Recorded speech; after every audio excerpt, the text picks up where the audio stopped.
Welcome to the Theory of DFS podcast. I'm Jordan Cooper, the co-author of the Theory of Daily Fantasy Sports. We got a new advanced course out, the Theory of Daily Fantasy Sports for advanced players. 10 chapters, 6 hours of audio, plus all the Excel tools for, choosing lineups, analyzing the slate, duplication, contest analysis, anything that you need. As long as you have Excel, you get these open to use. You download them as well as the audio. Go pick it up. Theoryofdfs.com. Join with me as usual, week to week during the NFL season. It's Neil Orfield from Stochastic, the high stakes DFS podcast. On the contrary, various other the showdown videos. Very, very busy. And coming off a week 4 where I did extremely well in cash games, but minus 45% in GPPs. But if I'm winning 99% of my head-to-heads, I literally on DK lost one head-to-head for a $5 head-to-head out of all my head-to-heads, and on FanDuel I lost 6 head-to-heads, and 4 of them were to the same person. So and remember, I play 100 to 200 head-to-heads as well as all the double-ups and everything like that. So that went extremely well. Props 13-5 so far. I got 2 more out on Monday night. That's going well. GPP lineups didn't really get there. Didn't really. You did better than I did. Basically, I tweeted this yesterday.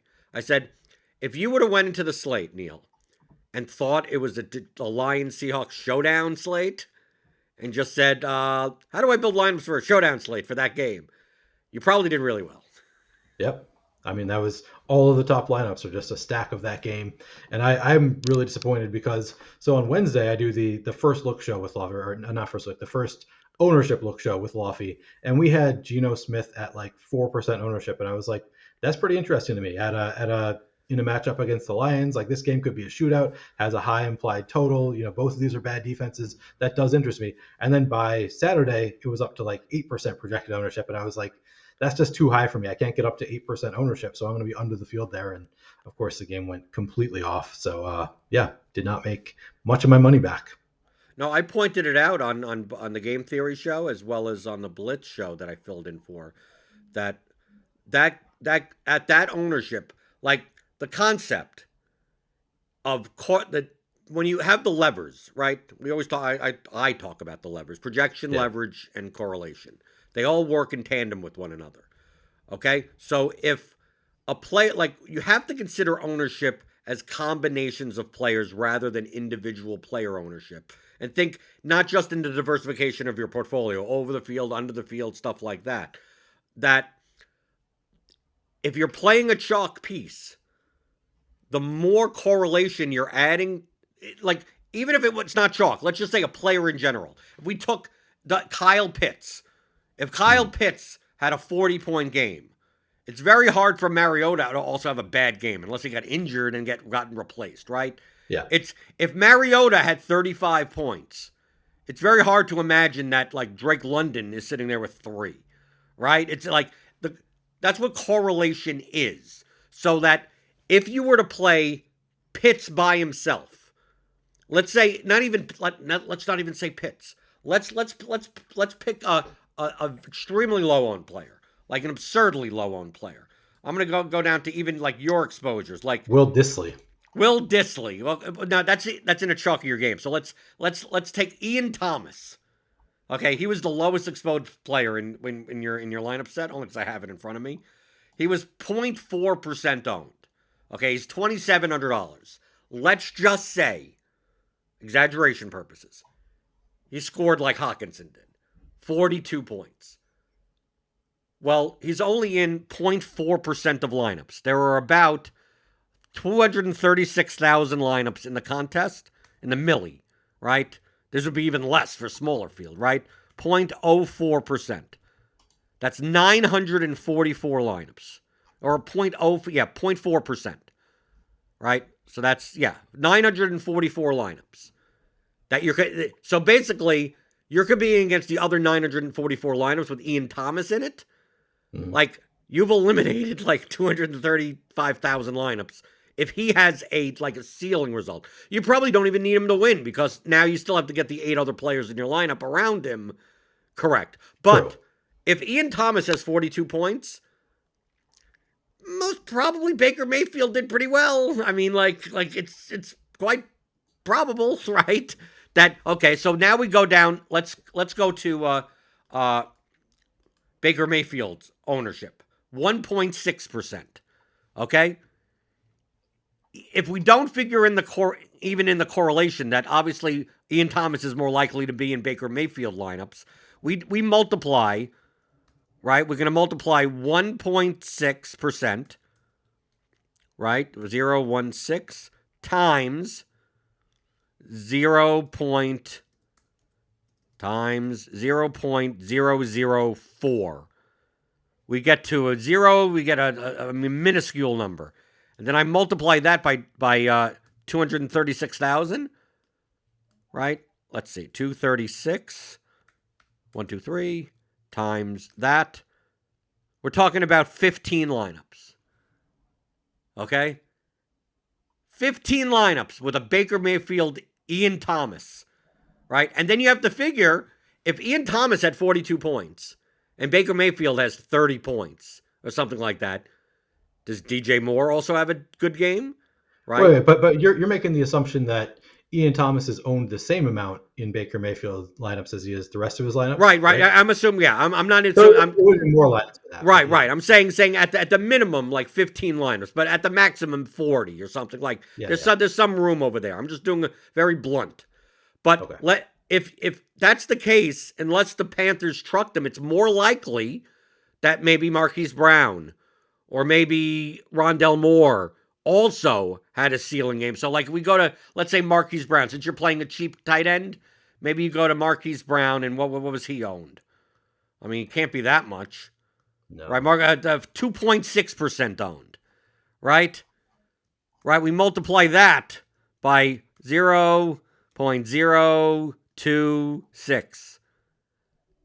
I mean, we're talking about not even, there's one lineup like that. Maybe there's 3 lineups like that. Maybe it was probably my lineup. Right. So once you get down to that, if you're playing a correlated piece, the correlation from an ownership perspective narrows your ownership in your lineup more and more and more. So let's say you were to play Baker Mayfield plus DJ Moore plus Ian Thomas plus Marquise Brown, a 3+1 like that. First off, from a leverage standpoint, the rest of your lineup just fucking jamming the optimal fucking just you're good. You're competing against 10 people. If that's the winning stack, you want the highest rejected point. Ownership doesn't matter. You can tell me that Jamal Williams is 90% owned. If he's the highest projected running back at that point, just put him in that line. You're good. You don't want to. You're gonna win the millie, but why? You rather win the millie by 20 than by 10. It doesn't matter at that point. So understand that that's the extreme end of one side. Now think of the extreme end on the other side. If you're going to play someone like TJ Hawkinson at 20% in the tight end spot, or you're going to play someone like Lockett at close to 20% in the wide receiver spot, how many lineups, let's say if you were to play Geno Smith plus Lockett plus Hawkinson, well, how many lineups is that? Let's do that. So I'm going to go into Results DB. I'm going to filter. I have your lineups up, but Geno Smith is 6.8% owned, 0.68 times. Then we have Lockett, who's 15.4% owned, 0.154 times Hawkinson, who is 19.9% owned, times 0.199. Okay? We take that number, right? This doesn't assume correlation, obviously. The actual lineup should be higher than this, 236,000. Now, instead of that, remember, with the Panthers, you get, with that type of stack, you get down to practically being the only lineup with it, practically. Yep. This one, you get, at minimum, 491 lineups. And it's probably more likely to be like 500 or 600 because these players are correlated to one another. Yeah, Okay? I would think much higher. Yeah. Right. So now you may be down. Right. So now just by playing that 2+1, not even a 3+1, you're down to 600 lineups. Now what share? So if that stat comes in, like you're at 600th place, which is like not even. I mean, all the money's at the top. Okay, it sounds like a small amount, and it is a much smaller amount, but because of the fact that they're high owned and they're being played together, the more would you rather, for instance, if you played Hawkinson at just 19%, 19.9, and that's it as your one off, there are 46,964 lineups that have Hawkinson in it. Okay? Yep. So him by himself, you're competing against 46,000 lineups. Now, let's say Hawkinson has a 42-point game. What are the chances that with him having a 42-point game, that Daniel Jones outscores Geno Smith or Jared Goff or any no? It's more likely if Hawkinson has a big game, one of the quarterbacks in that game, well, obviously Goff, right? Because he passes to Hawkinson. So why the hell would you play Hawkinson in a lineup at high ownership? Because let's say you have now about 47,000 lineups you're competing against with Hawkinson. Mm-hmm. A lot of those lineups, like if we take Jared Goff was 3.6% owned, I believe. Okay? So now the lineups with both, at minimum, there are about 170 lineups with both Goff plus Hawkinson. And probably more because of the correlation. So probably maybe 300, 400, maybe even more than that. When you play Hawkinson by himself in a Daniel Jones lineup, in a Josh Allen lineup, or, like that, another stack, you're saying that when Hawkinson's going to have a good game, but not so good that his correlated pieces won't come along with him, that it's okay to use as a one-off. But I thought, which I thought was fine this week because he was 4,100, and I thought 16. I wasn't expecting 42 points out of Hawkinson. I was expecting 16 to 18, which would be probably the best tight end at 4,100. Right, but the sense of the matter is when multiple players from a game and people are chalky, instead of we talk about this in baseball, right? Ronald Acuna, let's say it's a 6-game slate and Ronald Acuna is 40% owned, right?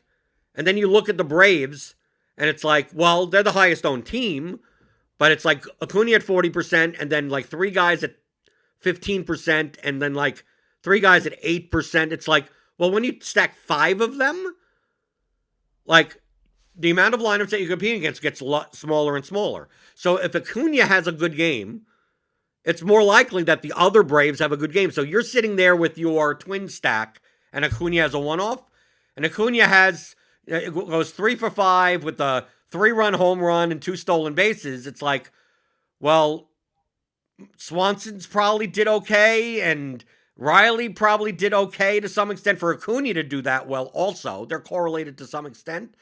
But you're now competing against the line, like, what are you hoping for with that one-off? Like, if you're hoping for an 80th plus percentile outcome out of Acuna, like, the Braves are probably coming along with them. So you're hoping that the Twins still score more than the other Braves players, and you're playing against 40% of the lineups for that condition to happen, rather than only play against the 6% of lineups that have the full 5-man, some 5-man Brave stack in some combination with Acuna. So if you're rooting, quote unquote, for the ceiling outcome of one thing, we get back to the Lions and the Seahawks. If you're rooting for a Jamal Williams, let's get to the running backs in a second. The running backs could go off without any of the other part of the game going off. So if you're rooting for Tyler Lockett to have a 35-point game, 120 yards, 2 touchdowns, 8 receptions, like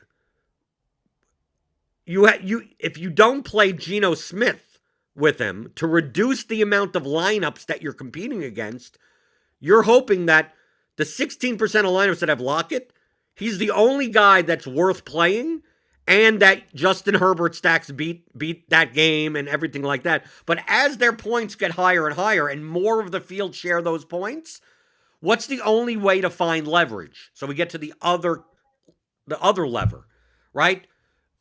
By increasing the correlation, by keep on increasing that correlation. We took a look at the Millie winning lineup. We had that 32 lineup train yesterday that had 7 players from the game. Because all the players were owned. It's not like we were talking about like, oh, Jamal Williams was owned, Rashad Penny was owned, Geno Smith was owned, Lockett was owned, Metcalf was still owned enough, and Hawkinson was the highest owned tight end. And you're like, well, how do I get leverage by and still be able to play the game? Well, by playing more of the game than the field is even playing. Like, how many lineups had 7 in it? Yeah. Not many, right? So like all these variables, all these levers work in tandem with one another. And from a relative value standpoint, to increase the relative value of your lineup, usually, if a player is chalky, it is better to overstack using additional correlated pieces rather than use them as a one-off. And then the vice versa is true. So I don't mind Marquise Brown as a one-off. Right? Because how many, he's 2.6% owned. If he goes off for 35 points, probably Murray had a good game. Probably someone on the other side of DJ Moore may have had a good game. But those pieces are lower owned. If Marquise Brown is 2.6% owned, I'm already eliminating like 98% of lineups in the contest anyway. Yeah. Like, I don't need the perfect lineup anymore. Like, dude, if I have Marquise Brown in my lineup and I have Chase Claypool with 30 points in my lineup at 1.6% owned, I may not even need Trubisky. I may not even need Murray. I may be perfectly fine with any other stack because I've already eliminated so many other lineups with the one-offs that pairing them to correlated pieces is still fine. I'm eliminating the lineup, but then you get to a certain point where the rest of your lineup, like jamming the best projected whatever the hell, and I maybe I'm ashamed to admit it, but I had a bunch of Trubisky, Claypool, Freiermuth, Wilson. Why didn't you play Pickett? You should have played Kenny Pickett instead. Yeah, I should have played Pickett. It wouldn't have mattered either way.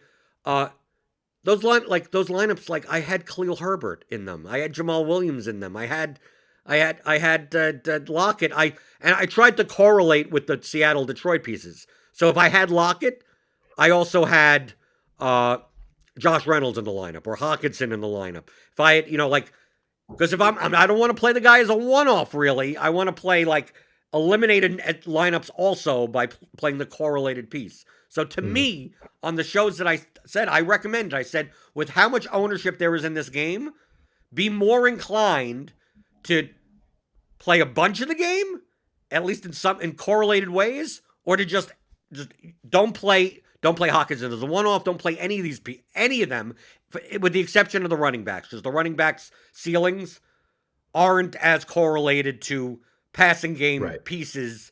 Right, Jamal Williams could just run for 150 yards and 3 touchdowns, and everyone else just has a 10-point, 14-point game.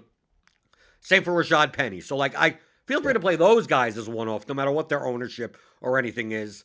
But everything else, when it's in general, if you just put a Post-it note on your screen for more likely, less likely, doesn't mean never or always, is that the higher owned something is, the more likely you should be correlating with it, and the less owned it is, the less likely you should be correlating with it. And then obviously, if you're playing a 3+1 out of, if you're playing Geno Smith, Lockett, Hawkinson, Williams, you're going to do 2+2. That's a lineup where you play Marquise Brown. That's a lineup where you play Mike Williams. That's a lineup that you ain't playing Brandon Cook. You ain't playing the Amari Cooper type of lineups. You ain't playing the chalk running backs. And then the lineups where you're like, I'm gonna take low on pieces and correlate. That's the time where you fill out the rest of your lineup almost like you're filling out a cash lineup, because you're not all you need is the best project. You've already gotten enough leverage that there you go. So to me, that was the lesson of this past Sunday. And on occasion, 1% of the time, the total will go over by 35 points, and overstacking, super stacking, you get there, but I mean, from a median standpoint, you're capping because points are as one person scores, the other person can't. Right. So mega game stacks work in the instance that you score that many. You need to score that many points, and then it's also in relation to salary. That game was cheap. If you tried to Yep. just do a super stack, if you did Allen, Diggs, Davis, Andrews, Bateman, you didn't even have enough money to even fill out the rest of your goddamn lineup. I mean, Right. like you that game needs to really score 93 points for that Yeah. to be worth playing. So the cheaper the stack is, this is the vomit stack theory from 5 years ago, right? Which Yeah. doesn't apply that much because the running backs don't get there as much, the high price running back. That like you just need it to go over the total in relation to the salary. Same for the baseball, right? You play the cheap Yeah. ass 5-man stack, it's like they don't need to score 15 runs. Now you play They're the best pitchers. You have the best secondary stack. Yeah. right, exactly. So I And then played the wrong vomit stack is what I did. I played the Atlanta Cleveland game instead. but that I was a thought, popular vomit stack. was it? Did Amari Cooper was like 19% owned? How the fuck does that happen? Or did he really? I didn't Yeah. know that. He was projected for, I thought, pretty low ownership. Yeah, I had him at 12. I think Stochastic had him at like 11. Okay. Yeah, Amari Cooper came in at 19, and Njoku came in almost as high as Hawkinson, 17.2. I was more on the Mariota side of it. Let's see. I guess I only had 10.6 Mariota. The field got up to 8.3, so it was actually pretty popular. I also correlated more with the running backs. I like the Cleveland running backs, and they didn't get much. But it was the wrong vomit stack. Pretty clearly, this game just ruined the slate for me at least. No, I still played a bunch of Mariota. I mean, my top ones in my large field, I heavily played Philadelphia Jacksonville. I was going with the anti-weather narrative of like I was assuming everyone's talking about the weather means that the ownership's just going down and down. And if I look at if you tell me that Hurts plus one of Brown or Devonta Smith plus Goddard plus Christian Kirk as a run back, like those are all players that like if they put up 30 points, you're not shocked. Yeah. Right. So like I went overboard on that and then played a bunch. Obviously I had some Geno Smith. Right, I was about around the field in those types of lineups, but I tried to play those lineups as correlated as possible. Then I took shots at obviously Trubisky. I had a little bit more Carr Adams type lineups with Sutton or Judy on the other side. Yeah. I went over on Herbert, Williams, Palmer, Everett. I had like Herbert, Palmer, Everett plus Cooks. Those types of lineups. I had Eckler plus Cooks as a secondary in a lot of lineups. But I was under. It's weird for me to say, looking at your exposures. You have Josh Allen 19%, Lamar Jackson at 19%. I had like 4 and 6. Okay. They were just. I mean, I used the top stacks tool at Stochastic, and in the top stacks tool, they looked like they were under owned even at the projected. The projected ownership looks like came in about right. But we had Josh Allen at like a 19% chance of being the top stack on the day, and Lamar Jackson right around there too, I think. So they just looked under-owned. Actually, no, we had Lamar Jackson. I think we had Lamar Jackson actually at more like 4 or 5% owned. He came in at 10%. So that was part of the reasoning there. You want me to tell you why? I mean, I saw that information also. Yeah. Do you want me to tell you the reason why I was under? Like, I thought Josh Allen and Lamar Jackson were under-owned as stacks. Under-owned as stacks. And I still did not play them. Okay. Yeah, let's hear it. Okay. Understanding, and I talk about this in the advanced course. And I'm not saying, Neil, you're a bad player. I'm not saying it. It depends on your lineups. I mean, I haven't looked at your individual lineups. Simulation output has to be correlated to other players in the pool. Okay? So, like, for instance, in NBA, I'm going to use NBA as an example. If it's very easy to see, let's say, Neil, we have one of those basketball slates. Some dude is out, right? Like there's some $3,800 guy that pretty much we're playing 100% of, right? That's one of those slates. The top, like you're going to see, well, Jokic is a great shot at being in the optimal, right? Embiid, great shot at being in the optimal, right? Hmm. You're going to see Durant, great shot at being in the optimal. You know why? Because you're playing a $3,800 shooting guard that Yeah. projects for 40 points. If you once you don't play that guy, the optimal rates of all those guys go because the only reason they're optimal is they're the highest raw. They're not great point per dollar values, but they're Luca is just in the small. If you could fit him in the small forward spot, like he's the highest raw points, and you're getting so much value from some other spot. So that game, the pieces were very expensive. So for you to stack that game, you had to play cheaper value pieces. So you were more likely to play Richie James and Khalif Raymond and Josh Reynolds and like I could just go by salary. Like I mean, you're more likely Jamal to Williams and Khalil Herbert also made it more possible. So I right. It assume made they it shot it right. more in the optimal because of those two running backs being smash Right, spots. but I'm saying you Rondell Moore, like Nico Collins, Donovan, like it required some cheaper guys, Hmm. and like someone like Khalif Raymond and Richie James from a median standpoint project very well, and Rondell Moore didn't project all that badly, depending on the incomes. Nico Collins didn't project like he didn't project well, but he projected good enough Hmm. at those prices. And also, you had a lot of 5K guys down the board that projected pretty well. So, like, if you were to build a lineup with Josh Allen, if you did Allen, Diggs, Knox, if you did Allen, Diggs, Andrews, something like that, you probably had to play like Josh Jacobs and Khalil Herbert or Oh yeah, Jamal. well, here's my pushback. You're naming a lot of really cheap guys who were good options. I mean, we had all of the Lions receivers. We had Richie James. We had David Sills. We had the two smash spot running backs in Jamal Williams and Khalil Herbert. And still, even with all of these cheap guys, these expensive stacks weren't getting a ton of ownership. Plus, you had like the Isaiah McKenzie piece you could throw in the Bills stack for pretty cheap. So I think that there were enough. To me, there were enough different cheap guys who looked pretty good to make it more viable. Yeah, but here's the problem though: the cheap guys are owned. True. Okay, Well, so the like stacks were not. So they were contrarian stacks. yeah, I but mean, I but guess no, they you're would be not getting my correlated point. highly. Okay, Right, they're I see what you're correlated saying. highly. Yeah. That's the Okay. but so like for instance, if you were going to be like, well, I want to play an Allen, Diggs. Let's say you said I want to play Allen plus Diggs plus Andrews, right? Yeah. Right, and that's it. Maybe you don't even want to add Bateman or add anyone. Just do that. It's like, well, I have to play a cheap piece. It's like, well, I got to play Richie James or Khalif Raymond, and then and then I have to play cheap running backs, and it's like, well, I got to play Jamal Williams and Khalil Herbert. Now, all of a sudden, you're running into like anyone with Allen plus Diggs plus Andrews has a lot of these same because they don't nothing else fits in the lineup. And then once you go, okay, let's say I'm gonna play Allen plus Diggs plus Andrews, but instead of playing Khalil Herbert, instead of playing Jamal Williams, I'm gonna play AJ Dillon. And then instead of playing Khalil Herbert, I'm gonna play Antonio Gibson, Kareem Hunt. Yeah. Kareem Hunt, or something like that. And instead of playing Richie James, I'm going to play George Pickens. And regardless of what happened, like all of a sudden, you're decreasing the projection in your lineup to get different.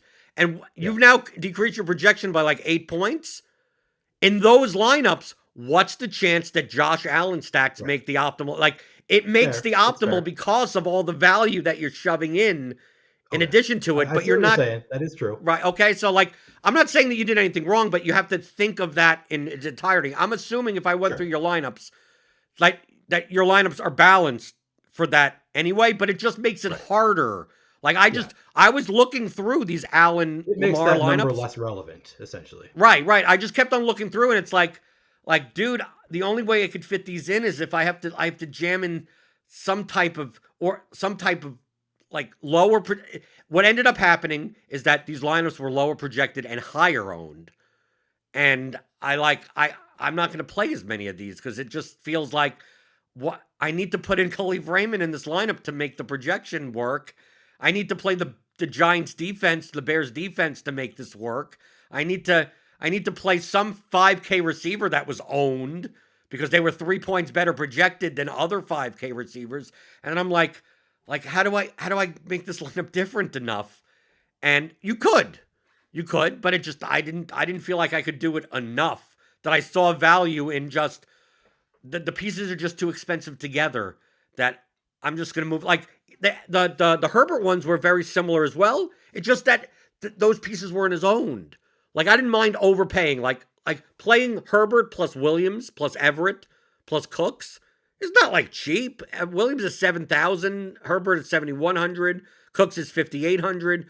Everett's 4,400 or something. I mean, like that wasn't cheap. It's just that, well, but Herbert is 4% owned and Williams is 4% owned and Cooks is owned. Cooks is maybe 14% owned. Everett is 4% owned. Like now, once I do that, if I need Khalif Raymond in that lineup, I don't mind because I'm not playing 14% owned Josh Allen with 18% owned Diggs with 14% owned Andrews. So it's like I can eat the ownership on these. I got fine. Fuck it. I play Richie James in that lineup. I don't give a fuck. Like, think of the extreme example with the Steelers lineup. It's like, dude, that Steelers fucking play Khalif. Who gives a fuck how owned Josh Reynolds is? Who gives a fuck about any of that? So I found that the salary issue was there. And that's why I say moving over to simulation output stuff. Like, you're just reading the numbers as in, oh, they have the more likely, not realizing that the reason why they do is because you can fit these cheap pieces in. And once you take, like, if I just told you that everyone under 5K projects for horrible point per dollar value and then reran the top stack tool, Josh Allen and Lamar Jackson stacks would be much. I don't know at what point, what numbers or whatever, but conceptually, that's what I ran. If you didn't mind running and making sure really closely to your full lineup ownership, you could play plenty of Allen and Lamar. I'm not saying that you couldn't. It was a harder way to go, and that's the basis of the simulation output. So simply just going, well, what's the top this lineup. Like Daniel Jones projected as a top stack much higher. Why? Because Barkley and James. So you played Jones, Barkley, because Barkley was a good point per dollar value. James was a good point per dollar value from a median standpoint. And Khalil Herbert was one of the top running back plays. So the 3+1 of Jones, Barkley, like that. And then once you do that, it's very easy to put Diggs in that lineup. It's very easy to play Jonathan Taylor in that lineup, right? And then, but if you're going to go, well, I'm going to do the Jones stack like that and then play a 10-point lower projected lineup, it's like, well, Jones's chance of being in the optimal is 1% now. Like, yeah, that's the reason you have to be able. Jamal Williams and Herbert have to be in that lineup in order for Jones to reach that percentage. Yeah. No, I follow what you're saying. It makes the number a little bit less relevant when you consider the reasoning behind why they get optimal in those sims. I guess I'm not that afraid to go like with a lower projected lineup just because, particularly in football, I don't think the projections are worth as much as like NBA. Obviously more than MLB, but like there's so much variance in the range of outcomes in these projections that I'm okay with a lineup that projects 8 points lower because I'm playing, several guys that project a couple points lower because the range of outcomes is just so large in football. Right. Like I'm looking through some of your lineups. They're missing play. Why is fucking lineup 8? The results DB is missing some players in your line. I don't know why. So for instance, here's a lineup that is 103 total ownership. Lamar, Bateman, Diggs. Then you have Barkley, Penny, Cephas, Hawkinson, DJ Moore, and the Houston defense. Like I'm fine with this lineup. Yeah, like because you found like Quintus C, but understand that like the viability of the top stack also depends on like Cephas and more. Like the only kind of semi low projected play like Bateman obviously is a little bit lower point per dollar, but you're correlating, so who gives a shit? Right. Barkley was fine. Penny projected pretty well. That's fine. Hawkinson was the top tight end play. DJ Moore projected halfway decently, so not bad. Defense is who gives a fuck, so I don't even care about that. So like I see not like this lineup you built around, instead of playing Khalif Raymond, you played Quintus Cephas. I mean like dude, that's all it like literally right. That's kind of all it takes Here's where the lineups where fucking people are missing. I'm looking and it's like you only have one running back in there. I think it's also due to that it's not updated for the late games. So Hmm. like if you have any late players That's in here, probably. right? I Like played a lot of late players. here's another Lamar Jackson lineup. Well, there's Lamar Jackson, Mark Andrews, and Isaiah McKenzie as the run back. It has Jamal Williams and Hawkinson and the Detroit defense. It has Antonio Gibson, DJ Moore, Robert Woods at 1%. Like these are fine. Like that's why Yeah. like these are fine. 102.9 total ownership. Where's some Josh Allen. Let me find some Josh Allen lineups that are full. Like come on, isn't it? Some of these things. Where's the tight end in this spot? I don't know. Maybe this is Waller here. Here's Josh Allen, Isaiah McKenzie, Stephon Diggs, Rashad Bateman, and then you have Williams, Penny, Chicago defense, and some tight end, I guess. That's in a late game. Like Yeah. but I have no problem with you're playing Isaiah McKenzie in the spot where Josh Reynolds would normally be. Like I have no problem with like this lineup is fine. Like Bateman's ownership just is low enough that you're good there. Your projection is a little bit lower, Hmm. but like these lineups are fine. Like here's a Lamar. Here's one: Lamar Jackson, Mark Andrews, Isaiah McKenzie, Jamal Williams, Antonio Gibson, Robert Woods, Khalif Raymond, Brandon Cook. So the Khalif Raymond got you that okay. Now you're into territory where the combination, but now you're not playing Diggs. You're playing McKenzie, and then you're playing 1% owned Gibson and 1% owned Woods, who weren't horribly projected. They weren't greatly projected, Yeah. but they're not like stupid low. Like this lineup, you have Jamal Williams in the lineup. I mean, like you have the highest owned player on the slate pretty much in the lineup. Yep. Like these lineups look fun. I mean, like individually, right? Here's a Josh Allen lineup with McKenzie and Davis in it. Like there, you're good. You're fine, Right. right? But here this lineup has Jamal Williams and Khalil Herbert in it, and Brandon Cooks in it, and Gerald. But you got Gerald Everett at 4%. So like, I look and I go, these lineups are fine. This one. How about here's a Richie James one? Because the problem that I was explaining before is like, well, in Yeah. order to play these types of stacks, you need to play like some chalk cheap guy. Yeah. Allen plus Diggs plus Knox plus Bateman. So not the Andrews lineup. It still has it has Jamal Williams in it and Richie James in it, chalky pieces. Yeah. But it also has Damian Pierce and DJ Moore at 8 and 6% owned, and the Atlanta defense at 1% owned. Yeah. I mean, That's we've fine. talked about before. These all do sound like fine lineups. It would not shock me if I have a lineup here or there that does have a lot of shock pieces. But as I've said, you and I both accept kind of some loss leaders in our lineups. I think I accept more than you do lineups. I'm just like, yeah, sometimes I'll have some bad lineups, but I do enough adjustments to my projections to get to like different kinds of ownerships that I don't run into a whole lot of lineups that are just like all of the chalk, because typically if a guy is getting too chalky, I'm going to be under the field. Obviously, I ate a lot of Jamal Williams this weekend, but there are some pieces I ate less of. Like here's one. Here's one with a 79 total ownership. Josh Allen, Diggs, and Davis. Very expensive. You Hmm. saved money on that stack by playing 0.7% owned Isaiah Likely in the tight end spot. Uh, and then you played Brees Hall and Rashad Penny, Nico Collins, Najee Harris, Arizona defense. Dude, you're fine. Like Brees Hall's 4%. Nico Collins is 1.5%. Najee is 7%. Arizona defense is 2%. Like, but you have to build these types. The thing is that you need to build these types of lineups. If you're building lineups that look more like Josh Allen, Diggs, Andrews, one of the two chalk running backs, and one of the 5K chalk wide receivers, like Yeah. you're gonna and then she and either Raymond or James, like you're gonna that's you're gonna run into too many lineups like that. So like Yeah. these lineups look fine. Yeah. I actually I thought going into the slate, I was like, I really liked the way that I played the slate, going away from I largely went away from the Lions and Seahawks to some extent. I guess not entirely. I played a Yeah, lot of Hawkinson. I played a lot of Jamal Williams, but like the cheaper parts of that game in favor of other cheaper parts elsewhere.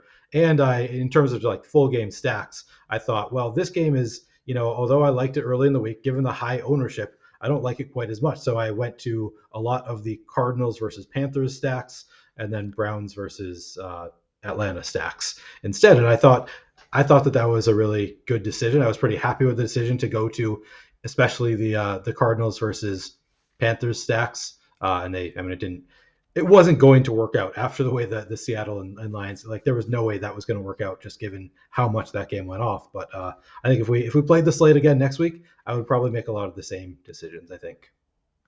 right. I couldn't get these I couldn't get the Kyler lineups to work.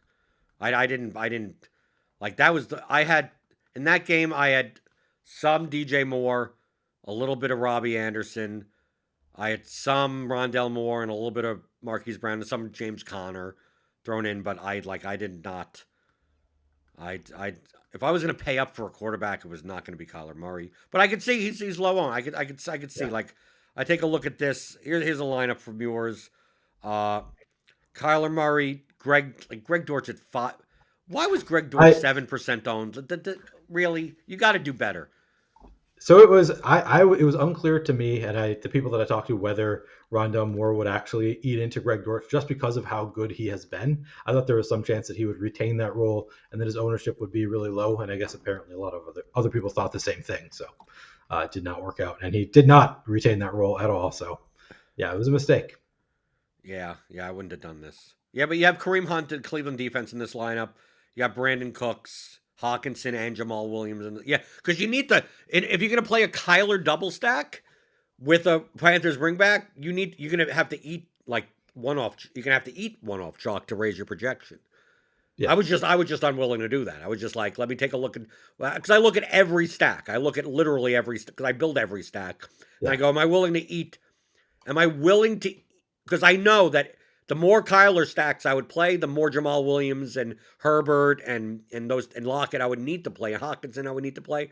And I, my attitude was, like I said before, I approached the slate from, I'm either going to be playing Seattle, Detroit in correlated lineups, or I'm not going to play them at all. And if I need them to raise my projection and they're not correlated, then I can't play those lineups. So that's why, like Kyle, though Mayfield stack, any stack that was low projected outside of Trubisky, like I in Trubisky lineups, I still needed to play 1-1. So like I would play like Lockett Hawkinson or Jamal Williams and Josh Reynolds and Rashad Penny, or like I would still have to play two sides in some type of correlated way. But at least with the Trubisky stuff, it was cheap, like yeah, 7,600 and 6,900 for Marquise Brown. I'm not saying these lineups are minus EV. It's just that I out of the 50,000 lineups you could have built, I just chose not to do those. The Greg Dortch at 7% though, at 5K, not a big fan of. yeah.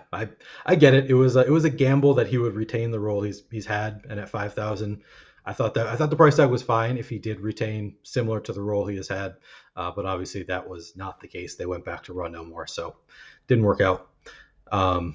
Yeah, I don't really have any other justification for it other than it was wishful thinking, I guess, that he would retain more of a role.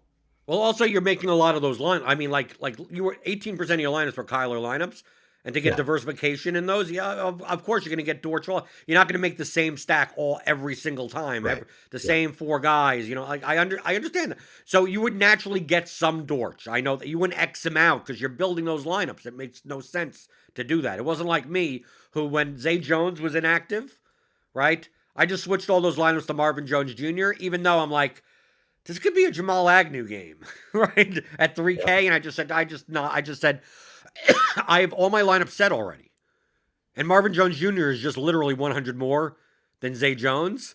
And remember, I was playing like run back, so it's like it would be Hurts lineup with a run back of Zay Jones or Christian yeah, Kirk. So I just went through all my Zay Jones lineups, and if it was 49.9 lineup, Marvin Jones.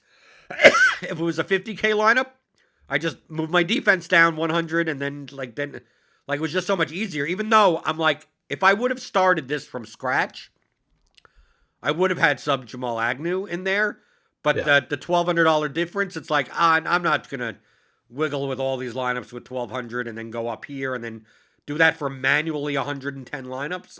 Yeah. I just said I'll just play Marvin Jones and get the zero. Yeah. Right. I would have done the same probably. To be fair, just to make you feel better, Big T had 21% of James Cook. So just to let you know. I saw some Twitter people were saying James Cook might take over that role this week. I thought about it briefly, but I was just like, there are so many other players that I'd rather get to that I didn't end up playing any. I thought about playing some James Cook. Really?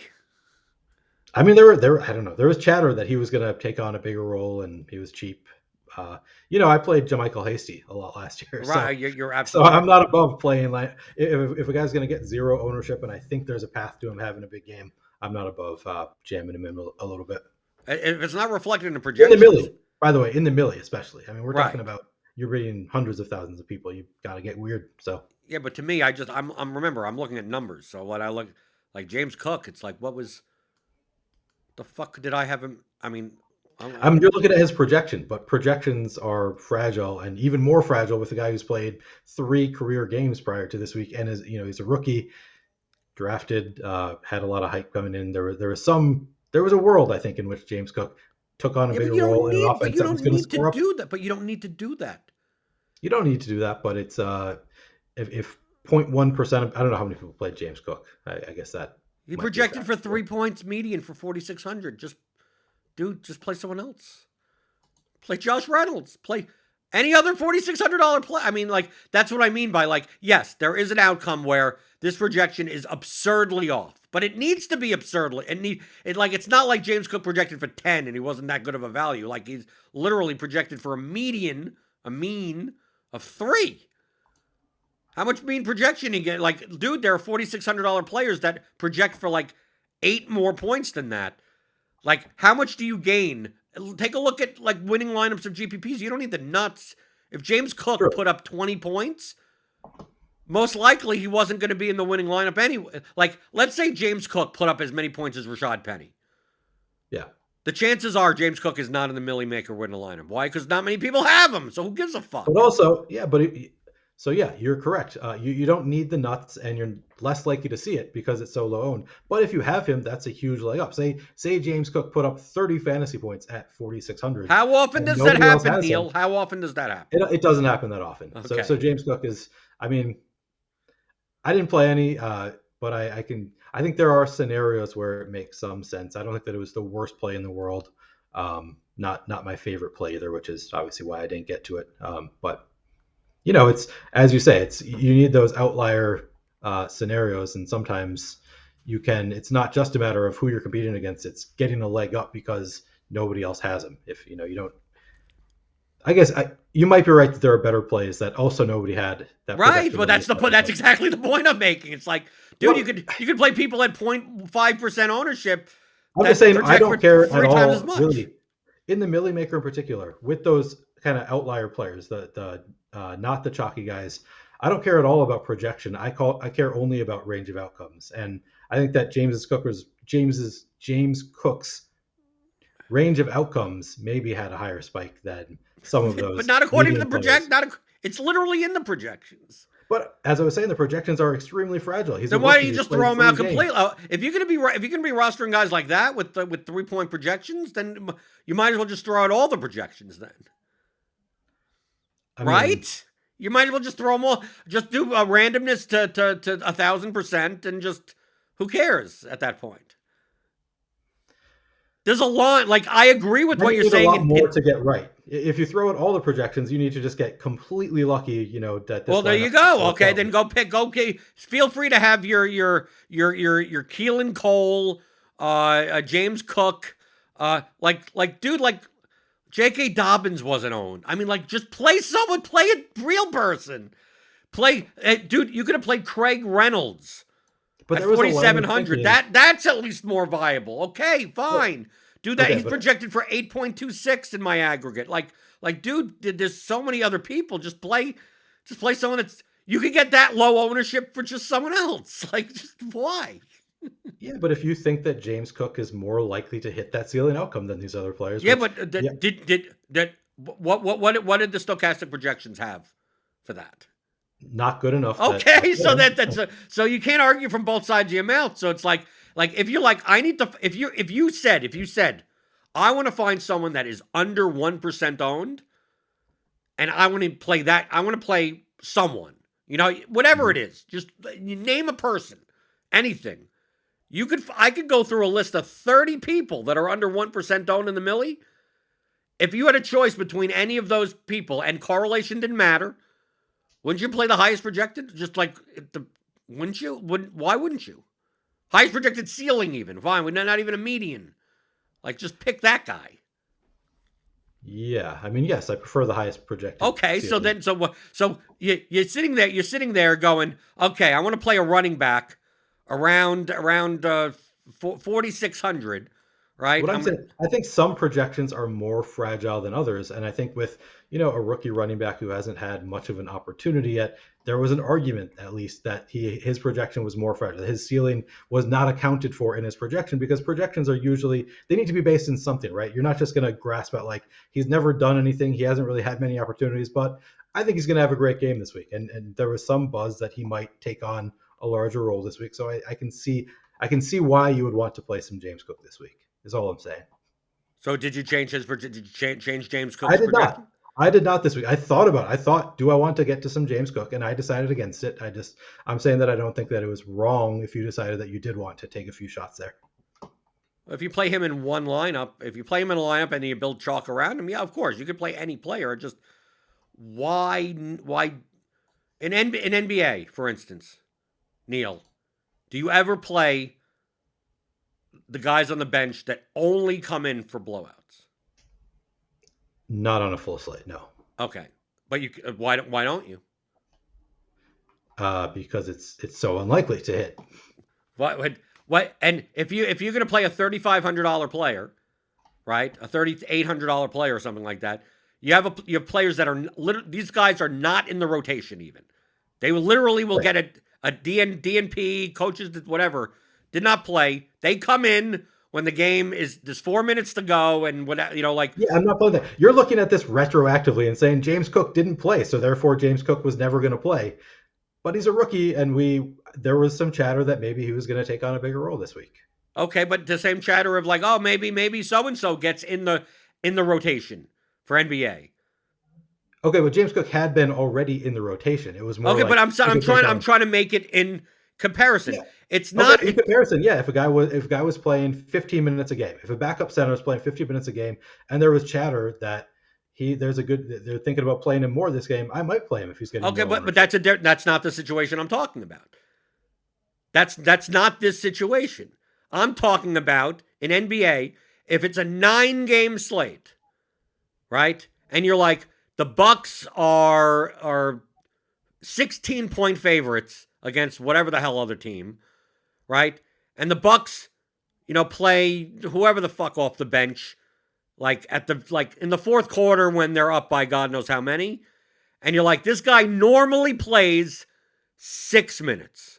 Like he's in the rotation, but like he basically comes in when very like comes in for 4 minutes in one half and 4 minutes in the other on some time when they switch out these two guys, and he's in there for Mhm. those instances. So 8 minutes, right? And he's 3,800 or something like that. Like, and it's a 9-game slate. And if the game blew out early enough, maybe he ends up playing 18 minutes because he's playing the last 10 minutes of the game automatically.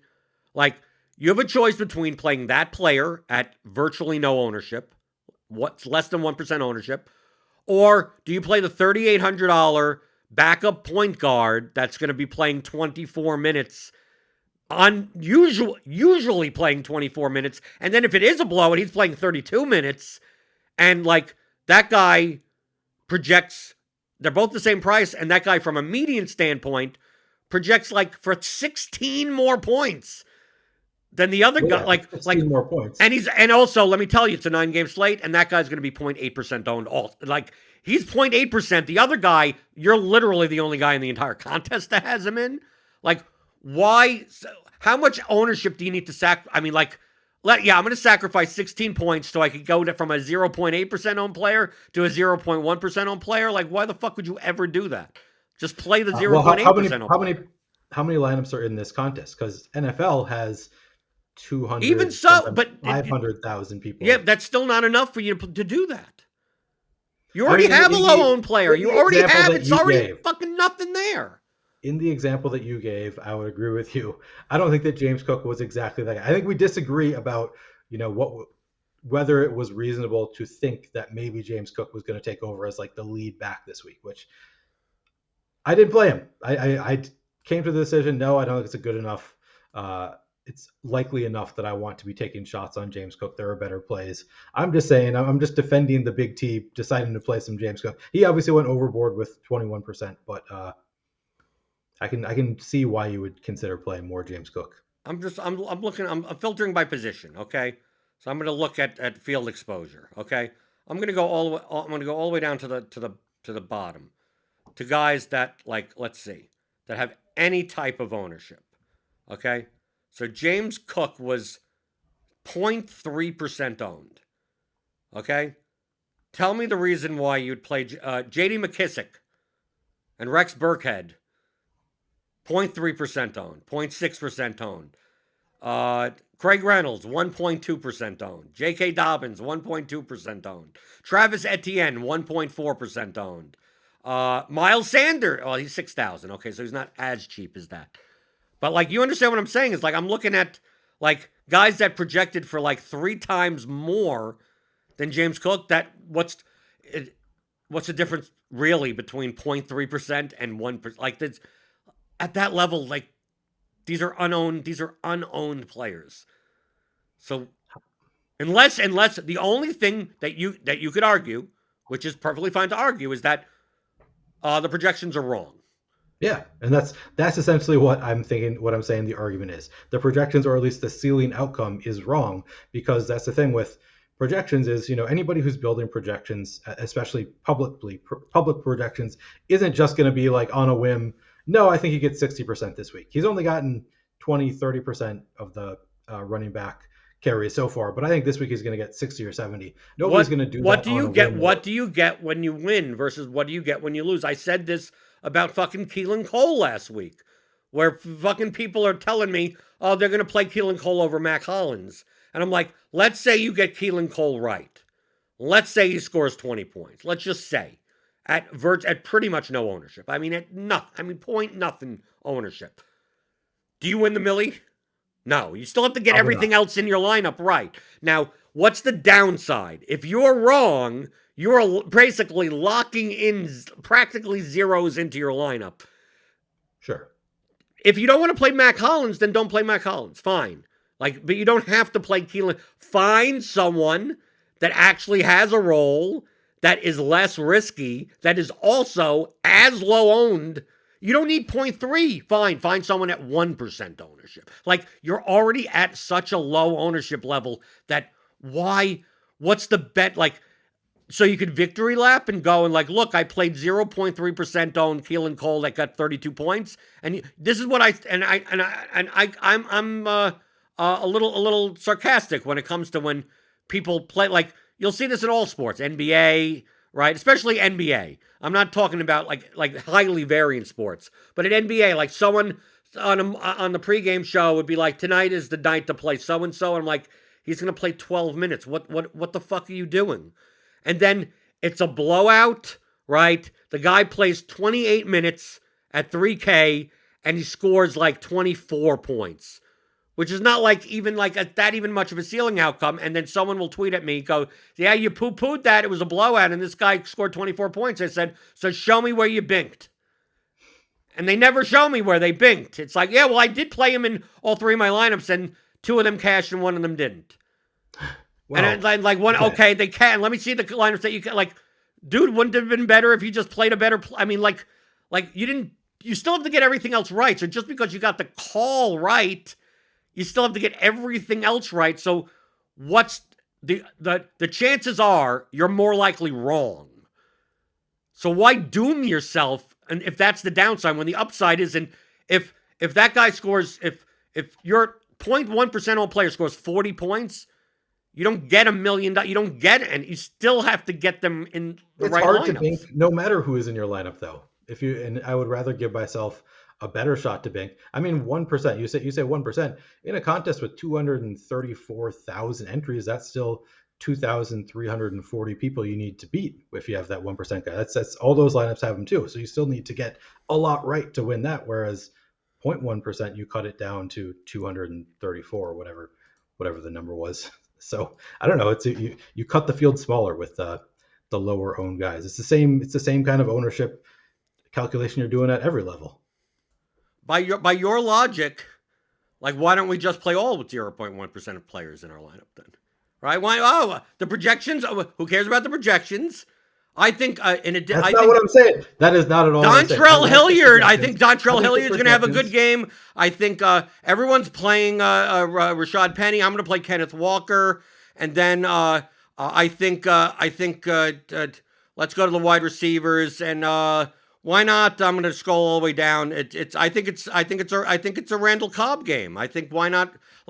Dude, at some point you have to. It's all about the likelihood that a player is going to succeed versus their ownership. And you could have made some people thought that James Cook had a likelier chance to succeed than 0.3%. Some people thought that James Cook had a real chance to have a blow up game, that he was going to take over the backfield in a great offense. Maybe the thing holding back the Bills' run game is that Devin Singletary is not that good. Maybe what they need is James Cook to be more involved, and he'll make the running game a little bit better. It's obviously a great offense. He's got a chance to put up 25, 30 fantasy points at zero ownership, and you can gain a leg up on the field. It's just like any other decision you make. In general, I trust the projections. I think that goes without saying that a lot of my lineups include players that project very well. So I'm not throwing out the projections. I'm not saying that you should throw out the projections, that you shouldn't use the projections. I'm saying that I like to sometimes find spots where I think the projections maybe are fragile. Like maybe this is not the best projection in the world, or it doesn't really account for a player's full range of outcomes, and make some decisions that way. I did it last year with JaMychal Hasty. Obviously, didn't work out for me. It didn't work out for people who played James Cook today, but I don't think that it's always wrong. I think that you do see sometimes people do benefit from playing these fringy guys and making the right call based on what they've heard, based on trends that they're seeing. And maybe some people thought that James Cook was trending in the right direction. So you play him in a lineup that otherwise projects very well. And if you get it right, you don't have to get that much else right if you're playing Jamal Williams, Rashad Penny, TJ Hawkinson, the other guys who do project. Yeah, but you're competing against so many more lineups. Yeah, but you've cut it down to 200 and whatever it is now. No. I'm talking about the other way around. So let's say you're playing you. So what you're saying is that in GPP you think it's much more viable that it's plus EV. I'm going to take my cash lineup, right? I'm going to take my cash lineup that I had on DraftKings. I'm going to take out Josh Jacobs in my flex. I'm going to put in James Cook at 0.1% owned. And okay, it doesn't matter that my cash lineup is sharing, okay, no. I'm sharing the 20,000 lineups have the same combinations of players. I just need James Cook. I literally need all the chalk to smash. Every single piece to have flames and things coming out of their ass. And then James Cook, I need to also, in addition to all the chalk smashing, to be to have 25 points also. That's what I'm saying. I'm not saying that you shouldn't balance your lineup still. If you do play James Cook, you should still balance your lineups, and maybe in the other low owned spots, use your approach of, well, this player is projected for 1% ownership and projects to a pretty close to a projection that you want in your lineups. I'm not saying that you should completely throw out the projections for multiple players in your lineup. I'm saying that in lineups that have James Cook, I mean, you can have lineups where you have James Cook as one of your players who isn't going to get a lot of ownership. If you think that his range of outcomes and his likelihood of hitting that ceiling outcome is higher than other players, which obviously was wrong this week, but you would have to increase his projection by 3x to even get there, to even get close to that. We're arguing the scope. I agree what you're saying. I believe that he was at the level where you could have found other, even if you gave James Cook 50% of the snaps, he still doesn't project higher than some other players that are less than 1% owned. That's the point that I'm almost using a football take. Yeah, and that is why I did not play James Cook, because I saw that same thing. I was like, he doesn't project that well. Even if I double his ownership, he doesn't project, or his projection, it doesn't project that well. So I didn't play him. But I made that call last year with Michael Hasty. I made a similar call. So, and maybe you're right. Maybe it was probably the wrong call with Michael Hasty. I don't think this It's is not right. I want to be clear. It's not wrong or right. I'm just saying it's unnecessary. sure. Like Yeah, I hear if you. you're gonna be like, I'm gonna play DFS and I'm gonna focus on where the projections are so horribly wrong that I'm gonna just change everything. It's like you don't need to do like find a 5% owned player that you're like, I think he has a 3 point higher seal. Okay, fine. At least you're starting off from some like you don't need to find like you have tons of people out there that think that, oh, in order to win the milli, I need to have like 1% owned lineup. It's like dude, look at the mill. I mean, look at the winners of the lineups. You look at the lineup and you go, you look at some of the milli winning lineups outside of some really outlier scenarios where a lot of the chalk fails, like the weird weeks. Hmm. You could look at most weeks. You take a look at Hoop's lineup. It's not there's no weirdness in there, and it's not like even some of the pieces are high owned. Some of the pieces are like tell me it's like you look at that lineup and go, you know what would have been so much better if I would have just played a lot of 0.1% owned players. It's like you don't. It's unnecessary. Like it's to Sure. the point in which even if you thought, let's say I tripled my projection on James Cook, I still didn't need him. Like like even then, like so like why but unless you have insider information that it's like the backup running back that normally has seen 15% of snaps is going to walk in with the other two running backs active and play 90% of snaps, and you're the only fucking person that knows that, and his projection really should be like 18 points and not 3. Bravo to you. Bravo, Mr. Insider Information. I get that. I get it completely. But when you have so many other it's the options. If it's a showdown slate, go for it. Yeah. Two Yeah, yeah, game slate. If it's Thanksgiving, if this was the Thanksgiving slate, fucking go. How many other options are there? Like they're just like you can't find any other options.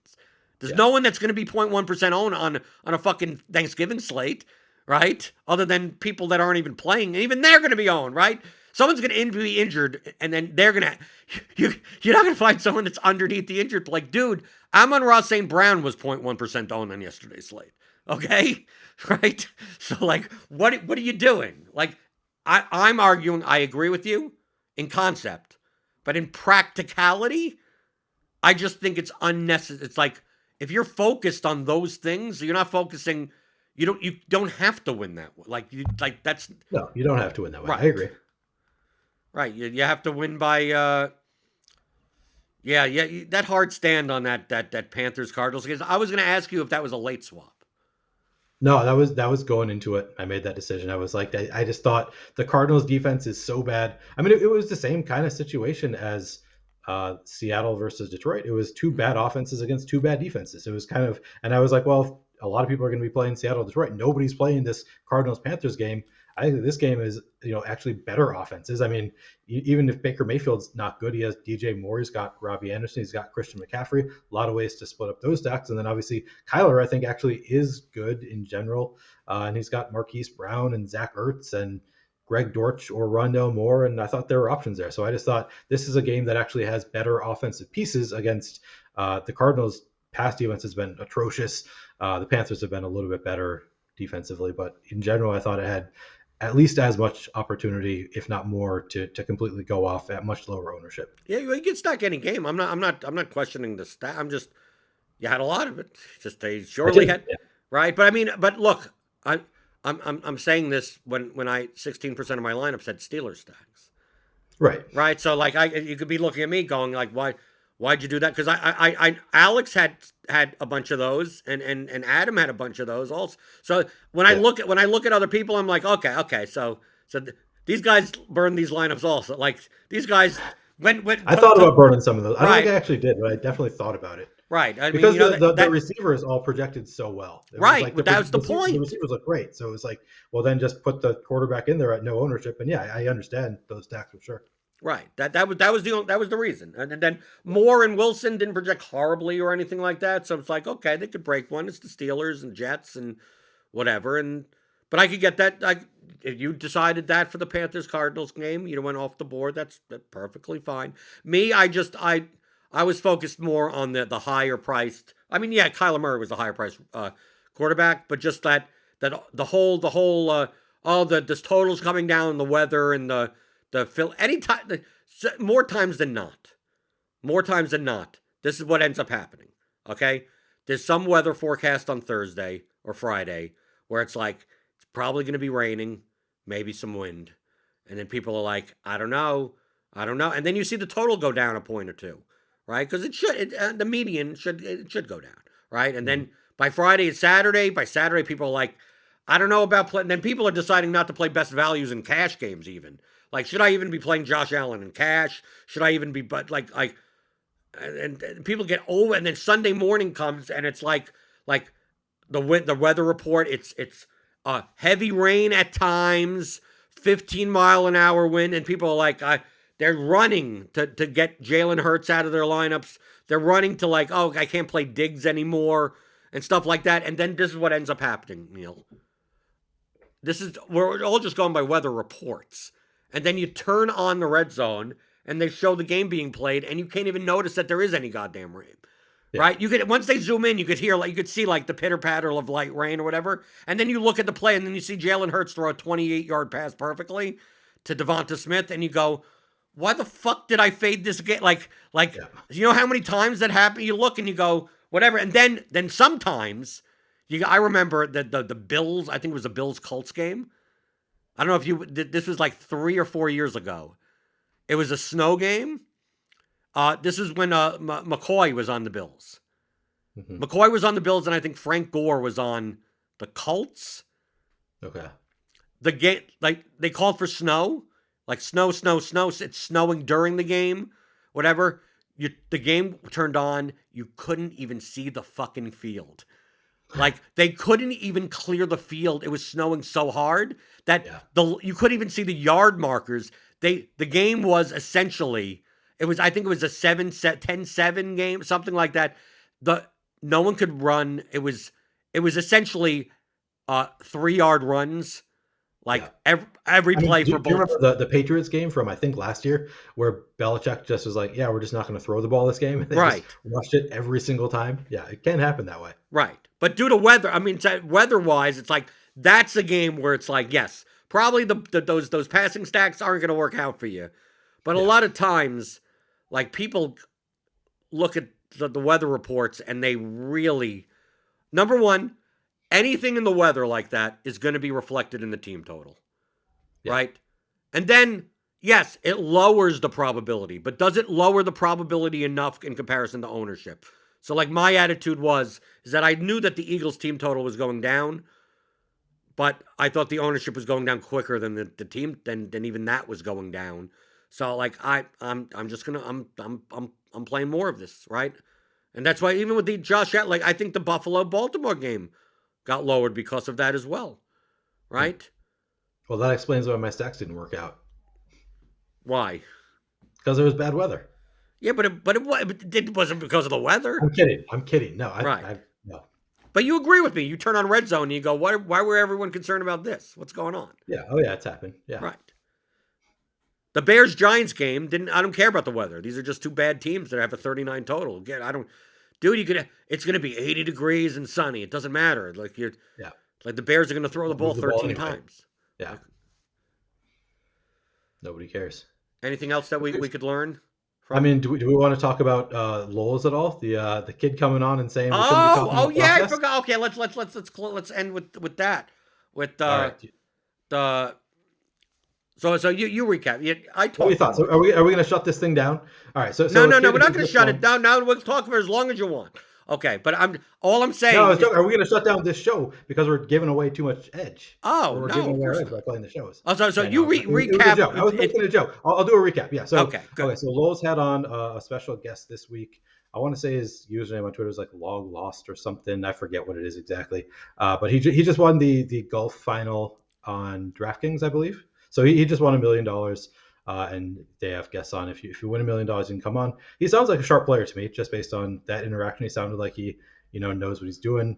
But he was basically saying that he thinks that it is a mistake for people to do these types of shows where you're talking too much strategy, and I think process really is what he came Process. down He was to. more because concerned because about he, process than yeah, strategy. yeah. So right. So he used Nerdy Tenor as an example of somebody who talks too much about his process, and he thinks that these days there are a lot of players who are capable of actually like replicating what Nerdy Tenor does. Which I've always been of the opinion, especially with guys like Nerdy Tenor or Brick. Well, you can tell us your entire process, and none of us are going to be able to do it anyway. This kid had, I call him a kid, I shouldn't call him a kid, he's probably like 25. This guy had a different opinion that that a lot of people have the skills to do the things that they're doing right now, and that he even said that he thinks it's condescending how often people say, well, I can give away my process, nobody can do it anyway.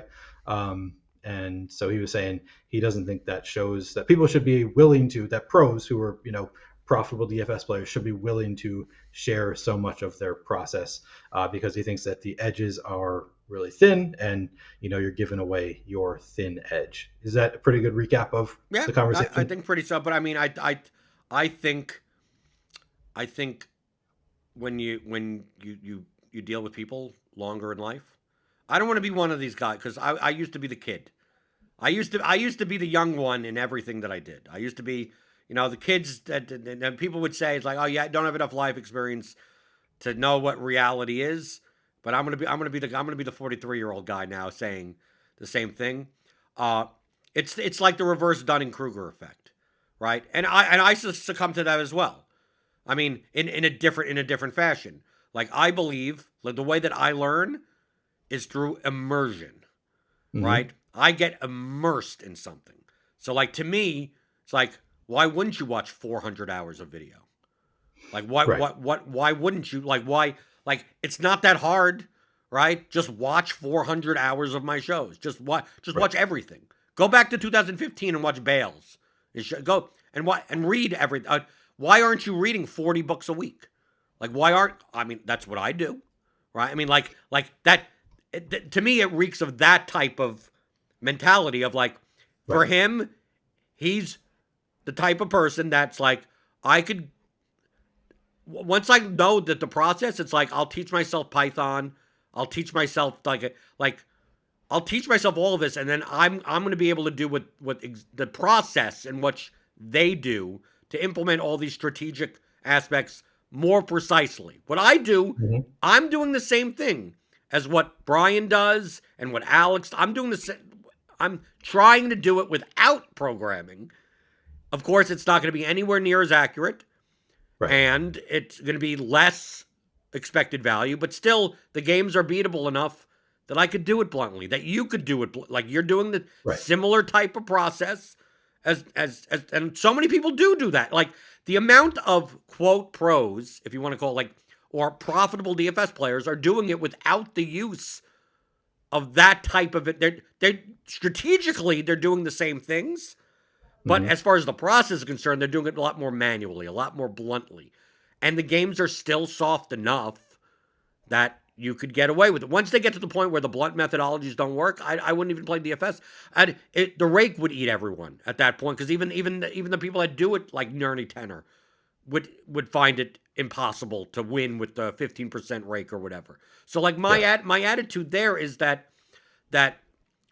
not the amount of people that are like, well, I'm going to Google like this and then learn it like is like, dude, I've been teaching this stuff. It's not like I'm not no spring chicken. I've dealt with people, right? I've dealt with people Right. and like, dude, people that buy the theory of DFS, that get the Excel tools, that watch the DFS pregame show every day, and then like for a year, and then come back and go like, I still haven't had success or whatever. It's like, well, have you watched this and watch and then and what are the top questions you want to ask me? And then the three questions they ask me are like, how did you not learn this in a year? I mean, like, I'm Yeah. going to explain it the same way I would in the course. Like, how do you not get this, right? And they just don't get it, or they're unwilling to learn. They're unwilling to change their worldviews, and that's why Mm-hmm. I say that 95+% of people. I get Brian. To me, Brian's argument that on lulls, I've always agreed with. where he wishes that people did not give out any type of strategy advice. He prefers the touts that are like, pick this guy and pick that guy, Yeah. right? And I don't want anyone to give out any strategy whatsoever because he doesn't want a monster, Yeah. right? He doesn't want someone that's a new 150er, a new one in high stakes that actually plays well and plays as well as he does. And at that level, I get it. I don't play at that level, so I don't give a fuck about, like, my goals aren't, I try to make the most amount of money no matter what the risk type of I don't. I consider myself a mid-stakes player, and I'm perfectly I'm living the dream. I get to do this every dude, I'm maximizing for the least risk of ruin. And still if you take a look at how much I play, most normal people would look at me like I'm a fucking daredevil, right? Yeah. To have I have $11,000 in play yesterday in DFS and 6,000 in props. People would be like, isn't that risky? It's like, no, but I have an edge on all of this, and of course I'm not going to lose all of it in one day and everything. And it's in total it's only like less than 5% of my bankroll. So if I have a really bad day, okay, I still got 95%. I mean, like, I still got. I mean, so the point is that, like, how many people are?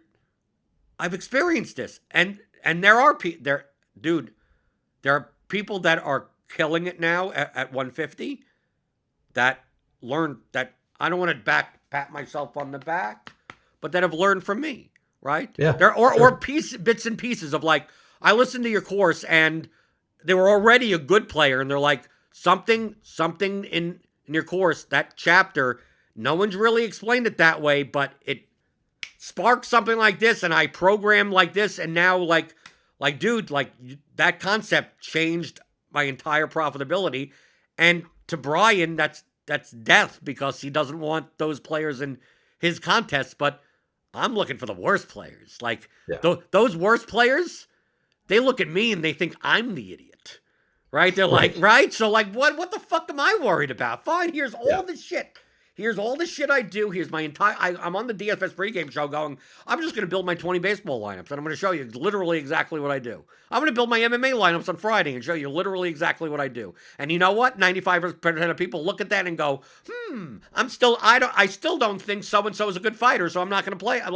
They still do that. So other than those monsters, every once in a while, people don't check the goddamn starting lineups on people that pay for it. That, like, so and so play high stakes.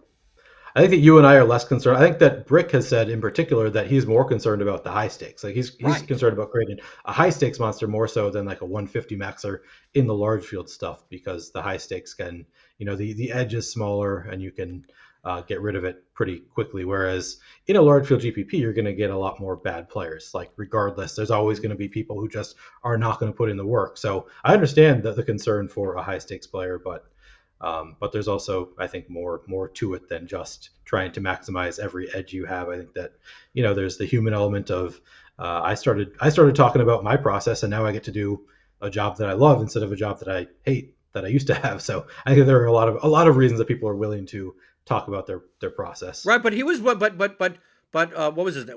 What I forgot his name. Ben. That was his name. He at least admitted that, like, well, if you're going to talk about your process and you monetize it, like, he said, now at least his conundrum in his head is, why would you talk about the process that you have an edge on to make money for no money, for nothing? For, like, at least if it's like, he's like, well, at least if you're getting paid and you believe, like, if you're creating, it's like, okay, I have this process that is profitable, and I'm going to sell it to you for $2,500 a pop. It's like, well, now that you have to buy, he said it's like zero variance income. Like, at least he understands that. He just doesn't understand, like, why would you talk about it freely for no money for anything like that? And Brian made the point that I agree with also. Said, if you don't, someone else will. I mean, it's like right. It's not. This is like poker, right? If you grew up on poker, since 2003, since the boom, even, and some would say even before that, that the difference between 2003 poker, 2008 poker, 2013 poker, and current poker, it's gone. It's people sharing strategy, people sharing stuff. To that, you look back at some of the stuff that people said in 2003. It would beat the games in 2003, but won't beat the games now because people learn better, right? And had better tools and everything like that. No one, like, the information's coming out. It and depending on the games that you're playing, it will matter more or less. So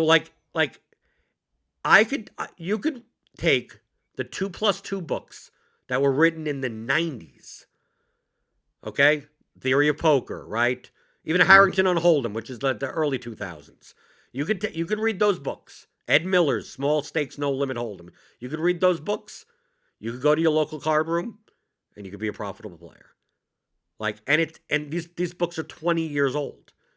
Now, if you look at the current works, like, if you're going to be playing online poker at like 5, 10, no limit and above, and you're using like 2003 poker concepts, you're going to get fucking destroyed. Right? Because the average player at that table is going to be way better, and they're going to play much more balanced than people did in 2003. But the thing is that if you're playing 1-2 no limit, 2-5 no limit, if you're playing the lower stakes no limit games or whatever poker games you're playing, even the limit hold'em, 15-30 or something like that at your local card room, the average player has gotten a little bit better. It has. It actually has. But, dude, they've glaring holes and everyone has glaring holes that it's easy to exploit. So I get what Ben is saying, that, like, why would, now we want 4 more of these guys and 5 more of these guys. Does that even then, does that really even happen? Like, how much does that even happen? I don't know. I will say, since I started talking my process, I've had the worst year. My first season where I'm down in a year in like 5 years. So maybe there are too many people who are seeing what I'm doing and trying to do kind of a similar thing, and it's minimize my edge. But I don't think that's the case. I think that I've just had some bad variance this year relative to past years. So it's not something that I'm majorly concerned about. But yeah, I can see the point that he's making. I don't think that it's a wrong point necessarily, but I think that there are a lot of different motivations that people have for sharing their process. Even beyond money, I think there's community. People just like to have community. They like to have friends. They like to talk about DFS. I think there's a lot to it. Right, and under the guys that maybe Ben doesn't believe, but he would have to understand that other people believe that. Like Daniel Hutchings, Nerdy Tanner, is like, I'm going to talk about my algorithm and machine learning and all that type of stuff, and I don't think anyone else could. I don't think many, if any, can do it at all. And the ones that have some amount of ability can't do it nearly as good as I can. Well, he's also said that when people ask him specific enough questions, Nerdy Tanner does not give answers. If you're asking the good questions about like how exactly do you do this, he won't answer it. So he doesn't share all of this. Yeah, but Ben also, but the point that Ben's making is that those questions, like, you could figure out how to program. Like, he's like, you could learn how to do that. But what Nerdy Tanner says is that, and in the interview that he did with me and some other shows with you, is that and good players do talk like this. His methodology is not the best methodology. It's just the 7th iteration of the thing that worked better than the first one. Right? It's the least incorrect one, but it isn't the best one. So he had to learn. It's like, I'm going to program and use this the first time and then run tests. Like, that's why he didn't just jump into DFS. He's like, I'm going to do it for very low money just to see if this works and back test. And once he saw that, he's like, okay, now I'm going to jump in. And then it's like, well, I have to correct this thing. And then it's like, okay, based on testing, I have to iterate and I have to solve this problem. It's like I'm constantly getting X and I need to solve it. And he tries to solve it one way. And then he tries to solve it a second way. And then he tries to solve it a third, like, and he's spending all the time trying to solve this. And then he's like, okay, I think I got the problem solved enough. And now that's the second iteration. And then another problem comes up that it's like, okay, I could get it more accurate. I just have to solve this problem. And then he spends 6 months trying to solve this. And then finally, I got it. I finally figured out how to fix and do this. And now it's better. Those are the questions. He's like, I don't want to get people the heads up. The thing that took me 4 months to figure out how to do, someone's going to ask me that. Like, that's what he says. If someone is asking that question of like the thing that I figure out how to do in programming that they haven't figured out yet, I'm not going to tell you that because it took me 4 months. He'll admit you'll be able to figure it out if you spend the time to do it. But I'm not gonna make you better. Like you, it's figure outable. You obviously could tell if you're asking me that I must have figured it out to some extent, and now you're asking me about it, and I'm not going to tell you that. But as far as like if you have a question about like basic syntax in Python or something, he'll answer. Like you could take a Python course, you could take an R course, you could take answer questions about like can you please explain to me what a normal distribution is like. Right. Like, what's the harm in any of that? I don't even think Ben has an issue with that. It's more of the coding aspect, and I really think that he vastly overestimates. Like, look at me, look at you. We're not dumb people, right? Mm-hmm. We come from backgrounds that are math and science in origin, right? To some extent, maybe not you. Well, you're a lawyer. Yeah, I don't like relate. That. Yeah, right? At least me. Yeah. Like you have a logic. At lawyer, you need some form of logic, right? Yeah. Like I come from, dude, I did web development, so it's not like I'm not like I don't know code or whatever. Like I got around, but not that type of code. I'm coding in JavaScript and in Perl back in the day. And Perl, I guess, could be somewhat. Imagine if I would have tried to do this in Perl, it would be. You would never want to do it. And I haven't coded in Perl in fucking 22 years, so like I would have to pretty much relearn it. Like I could learn. I could spend the time to learn. The difference is that I'm immersive learner. Okay? Mm-hmm. So if you told me I want you to learn Python inside and out, at least I have an application to base it on. Because I don't like learning based on like toy problems and no, I need to have a purpose of I'll learn what I need to know to do the thing that I need to do type of thing. Mm-hmm. But in order for me to learn that, I'll have to go away for 4 to 6 months. Just dude, I'm just going to wake up in 8 hours a day, 10 hours a day, Python, just nothing else and program and make mistakes and trial and error and whatever, and you won't hear from me because I wouldn't be able to go from one thing to another thing to another thing.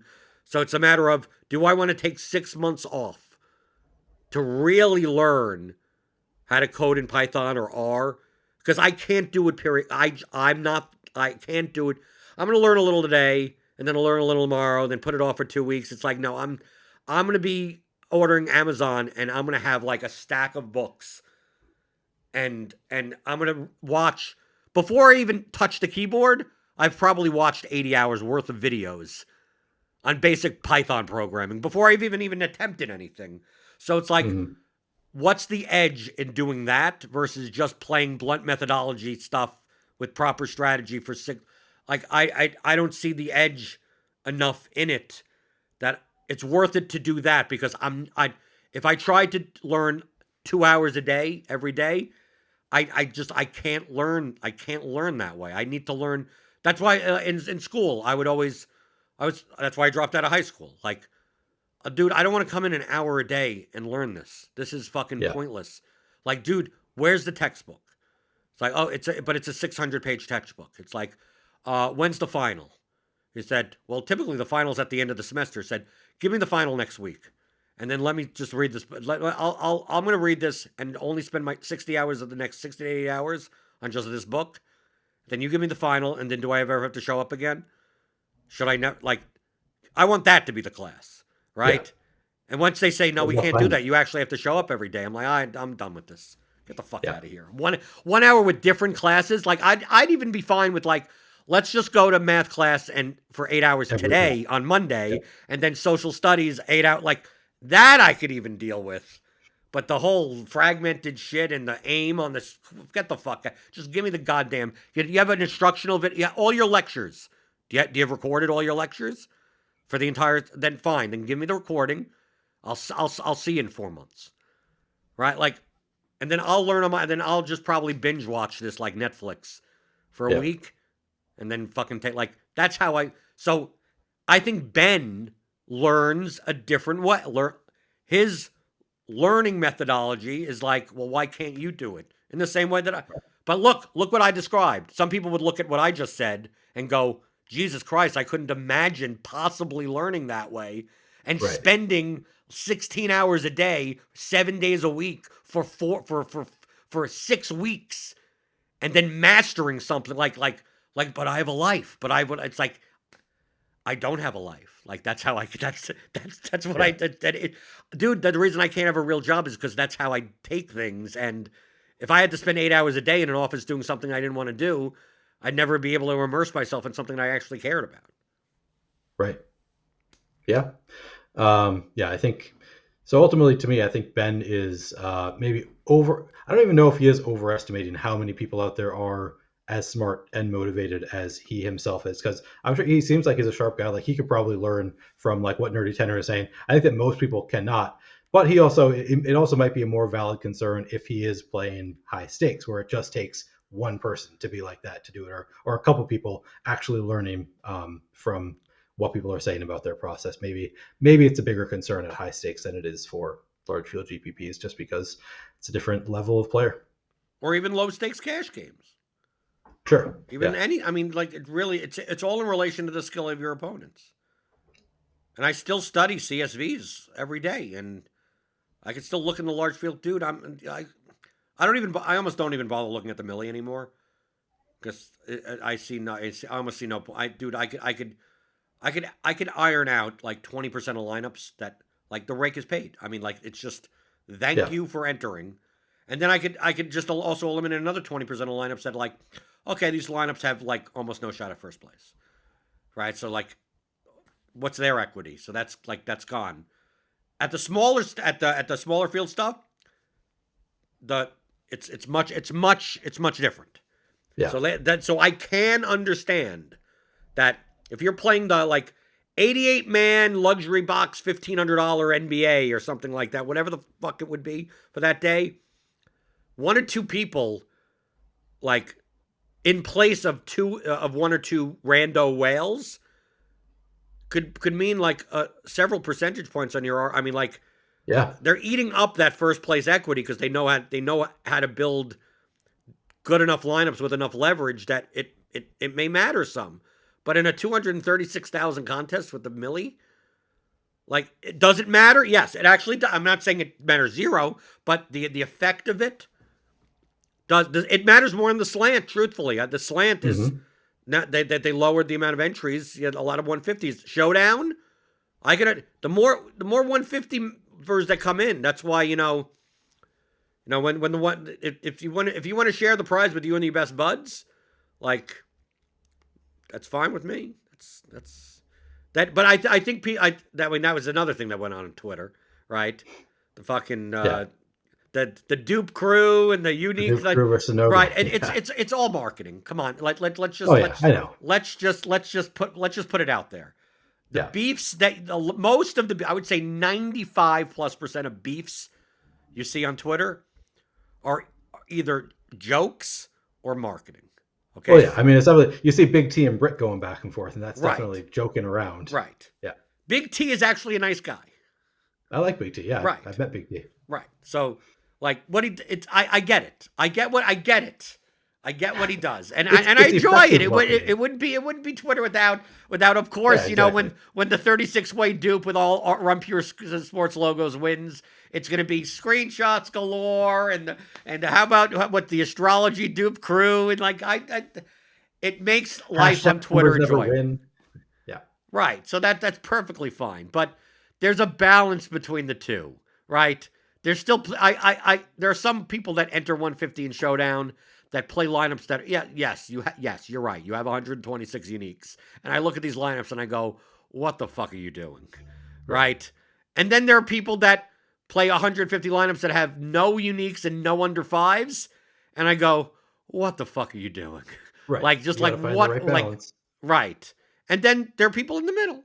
And then some people go like if you take a look at my Showdown stuff, I'll typically play like 50 to 75 lineups. Out of my 50, I'll have like 42 under fives and Right. 5 uniques.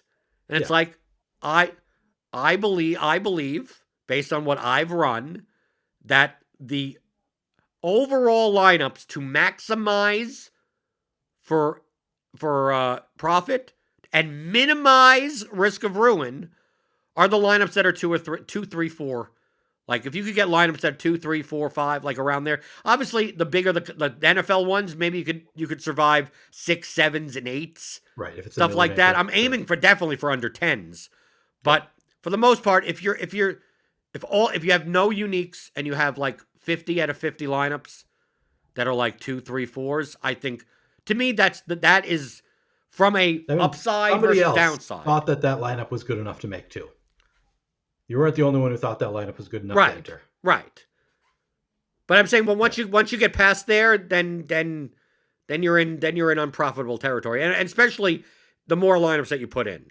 So like if you're putting in 150 lineups and all of them are duped like 15 plus times, like you can't be profitable. Like you Long term. Yeah. right if you ran a sim of that, and you simmed out a year's worth of Showdown slates, 3 a week for 18 weeks, your chances of coming out like negative are like extreme. Like I'm talking about like 90+%. Like you're Yeah.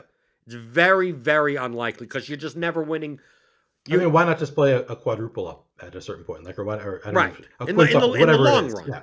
right in Yeah. the long run, and then the people that go too far the other extent and play 150, like out of 54 slate sample size, like 80+% of the time they lose like 80+% of their like they Right. lose so much money, Yeah.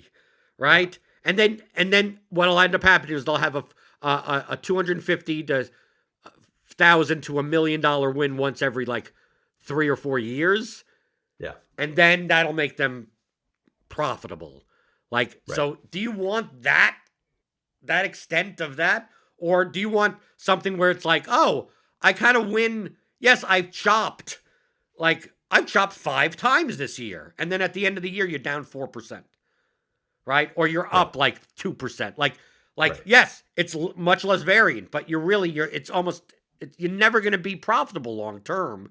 Right. You're never going to lose a ton of money either, but you're never going to be profitable long term. I want that in the middle of like I want to maximize where that is, and that's why I play less Right. lineups, especially on slates where there's less likely to be more unique combinations. Sure. Slates that have a lot more combinations that could be unique, I want to play more lineups. But it's like if I'm Yeah. going to run into a lot of under 10s and not even under 5s, I might as well only invest 50 entry fees into this than 150 entry fees into it. So Yeah. what? So I make more lineups that chop 8 ways. I'll just play less. I'll take a stance more like I'll play Peyton Hendershot in 41% of my lineups when I'm only playing 50 of them, but Right. not necessarily when I'm playing 150 of them because like you could easily get a 0 and those lineups could be dead. Yeah. Yep. I asked Nerdy Tenor in the comments, have you ever seen a lineup based on his ROI simulator? Have you ever seen, or expected ROI simulator? Have you ever seen a lineup that's duped more than 100 times that is positive EV? And he said that he has seen it once on FanDuel, where it was like there was just no good lineups that were not duplicated a lot. So there was one that was duplicated like 150 times that had positive ROI long term. Right, but pretty much other than that, it's not. Yeah. Yeah. Right. Long term. Long But term. I do from a practicality standpoint, pragmatically. If you're a one lineup, throw in $15 type of person, if you're playing that lineup and you get a $4 grand or something, You're happy with that. Right, right. I can't I it is negative EV. It's just that Yeah, it's still a you're negative EV lineup because it's going to right, lose long term, but like right. for But the that one fact is week. that your long term, dude, like that covers all of your showdown lineups for the one lineup in every showdown for like the your next 10 years. Yeah. Right? So like it's still hey, if you play for 20 years like that, you're most likely going to be down a little bit amount of money. Not a lot Right. of money, but a little bit down of money. But over the course of a one season sample size, you're gonna be up, right? Yeah. But once you start increasing the number of lineups that you're playing, now you're getting into you have to win a lot more often. Yeah. Yep. Okay, so Neil at Player Q DFS, you're on the contrary. You're on. It seems like I put on the Awesome podcast feed, and I'm always surprised that it's like okay, I'll listen. Oh, Neil's on this also, Yeah. right? I'm on a lot. It We feels talked it about it feels last week, how much I'm on. Yeah. right. It's like oh, it's Law. Okay, Lawfy and Neil. Okay, Neil's on this also, and then it's like Yeah. oh, and we have the blah blah blah, and it's Neil Orfield, and I'm like, did people just they don't want to do shows or something? I'm assuming I mean, once basketball comes around, I'll hear Adam a lot more often. if you're listening to basketball shows, yeah, I Right. would. So I think that both Adam and Josh They're don't doing love doing baseball. NFL content. They do NFL content, but it's not their favorite sport to do. They like doing. I think basketball is their favorite. So Mm. yeah, you'll hear a lot more from them. I think for basketball. I don't know what my role will be, if any, in the basketball content. I've heard that I'm going to be doing it, but I haven't heard anything specific. So we'll see. And is it just me or does Eric and Josh sound the same? Yeah, I guess I've never thought about how they sound the same, but I guess I can kind of sort of hear it. Greg doesn't. Not exactly. Greg is slightly different. They're all Yeah, three basic white guys, right? sure. So I'm not Basic even. white I'm guys. just. Are I'm we not are even we not looking. all basic white guys? No, but they're really basic white guys, right? You have a Okay. beard, you have glasses, whatever. But I mean, like, if you Sure, just sure. threw them out and you just said, take a look, take a look at the host of this show, and you'd be like, I can't tell the difference between the three, other than one wears a backwards hat and someone doesn't wear a backwards hat, and this one is Greg never wears a hat. right, It's like never one of wears his a things. hat, He doesn't right? wear a hat. But as far as since I don't watch the shows, I listen to the shows. Interesting. Okay. So a lot of times it's like, it's Josh, it's Josh and whoever. And it's like, no, that's Eric, right? It's like, oh, and then like I could tell, I could always tell it's Josh within like 2 or 3 minutes based on the phrasing that he uses. I'm like, okay, that is Josh. He's calling people idiots in chat usually. Yeah, pretty much. Yeah, that's pretty much how I could tell, right? Yeah. Greg is a lot more nicer to the people in chat, and Eric just kind of like plays it down the middle, right? Yeah. Adam, you could always tell, and Yeah. Lawfy, you could always. There's no Lofty's got the mistake. best voice in the industry. Right. There's no that. Dude, the first time I heard Lawfy, this was on Fantasy Insiders, Hmm. right? So this is before Fan Vice even. I was like, because this is like 2015, 2016. So I was just playing soccer DFS, but I was listening because Fantasy Insiders Slack had the soccer stuff. Luis was there, Okay. and like Yeah. Davis was there. I mean, this is 7 years ago. And then I heard the Fantasy Insiders show or something. It's like, dude, this sounds like some 63-year-old guy that's been smoking for 40 years, right? That's what he sounds like. He sounds like just Interesting. an old man. And then I look and I'm like, no, it's some like 27-year-old guy. Yeah. Like what the fuck? Well, I he's got a can't great tell. voice for radio, though. I mean, yeah, he's got a smoker's voice, but like it works. Right. And then there are plenty of people that hate my voice. Well, that's because you're yelling at them. Do I have a good voice? I think you've got a good entertainment voice, just in Right. general. Yeah. I'm not necessarily the best host though. Well, depends on what you want from your host, I guess. Right.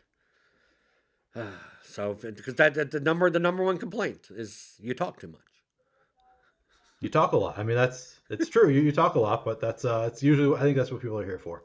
I tried. I put in the effort when you brought up the lulls thing. I'm like, I listened to lulls, so I could have said that. Yeah. I was like, Yeah. you recap it, and I'll let you go. Like as long as you see that, as long as the other person with me is similar and just like I doesn't mind talking for 3 to 4 minutes straight, I'm perfectly Yeah. fine letting the other Yeah. person talk. It's just that when you start pausing, I'm like, I'm You're gonna jump in. Yeah, you're I'm gonna ready. jump in there, right?